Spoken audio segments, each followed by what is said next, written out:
तो दैत्य गुरु शुक्राचार्य आपके दिए हुए संजीवनी मंत्र की शक्ति से उन्हें पुनर्जीवित कर लेंगे। श्री विष्णु की कृपा से देवताओं की भी सुरक्षा हो जाएगी। पर इस विष के दुष्प्रभाव से मेरी संतान, मेरा निर्दोष मानव समाप्त हो जाएगा। इसीलिए मैं आपसे विनती करता हूं कि हमारी सहायता कीजिए। हे महादेव, कालकूट विष सारे विश्व को अपनी लपेट में ले रहा है। हम पर कृपा कीजिए, इस संहारक विष को नष्ट कीजिए। देवराज, संहार करता तो केवल मैं हूं। विष भी मेरा ही आविष्कार है।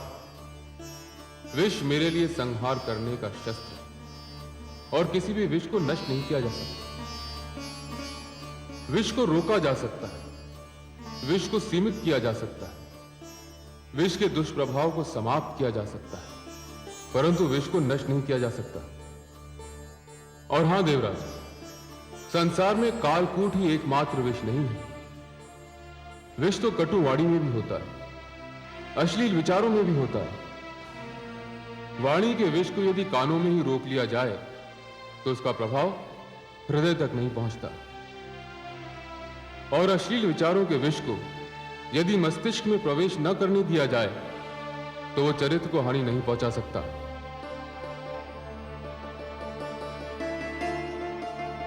जहां अमृत होता है वहां विष का होना तो स्वाभाविक है, परंतु आप धन्य हैं भोलेनाथ, आप धन्य हैं।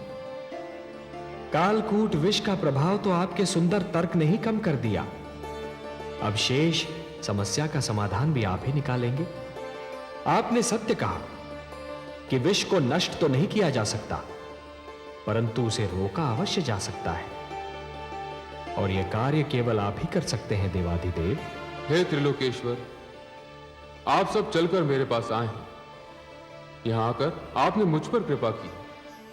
आपके आदेश का पालन करके मुझे हर्ष होगा। मुझे कालकूट को कहीं रोकना होगा, उसकी सीमा का निर्धारण करना होगा। जगत के कल्याण के लिए यह कार्य मैं अवश्य करूंगा। आप चिंता न करें, मैं आपके साथ सागर तट पर चलता हूं।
हे महेश, हे महादेव,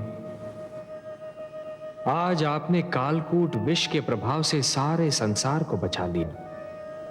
आपको कोटि कोटि धन्यवाद। आपने समस्त सृष्टि पर उपकार किया है महादेव। आज आपने महान त्याग और महानतम बलिदान का प्रदर्शन किया है। हे भोलेनाथ, आज से आप नीलकंठ हो गए और यह समस्त संसार इस नीलकंठ का सदैव आभार मानेगा। मैं स्वयं आपका ऋणी रहूंगा नीलकंठ, क्योंकि जिन लोगों की रक्षा मुझे करनी चाहिए थी, आज उन सब की रक्षा आपने की है। आज आपने समस्त संसार को यह ज्ञान दे दिया कि जिस प्रकार सूर्य बनने के लिए अग्नि बनना पड़ता है और अग्नि में जलना भी पड़ता है, उसी प्रकार शंकर बनने के लिए विष का प्राशन भी करना पड़ता है। और हे नीलकंठ, इस विष को आपने कंठ तक रोककर यह भी सिद्ध कर दिया कि विष चाहे जैसा भी हो, उसके प्रभाव को रोकना संभव है। इसलिए मैं स्वयं महाविष्णु आपको प्रणाम करता हूं।